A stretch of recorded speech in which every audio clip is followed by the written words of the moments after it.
लक्ष्मणले शूर्पनखाको यो नाक काटेको यो प्रसङ्गलाई ल्याएर एकदमै मिठासले अनुगन्धर्व र अमृत गन्धर्व बाउ छोरीले गाउनुभयो।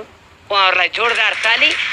बाउ छोरीको कलाले सबैलाई चकित पारो। हिमालय टेलिभिजन अनि इन्द्रायणी.com युट्युब हेरेर संसारभरिबाट इन्द्रायणीमा जोडिनुभएका दर्शकमा हार्दिक हार्दिक स्वागत छ। आज मन्दिराम गाइने स्मृति प्रतिष्ठान गोर्खाबाट आउनुभएका सम्पूर्ण मङ्गल प्रसाद गन्धर्व लगायत सबै टिमलाई हार्दिक हार्दिक सम्मान छ।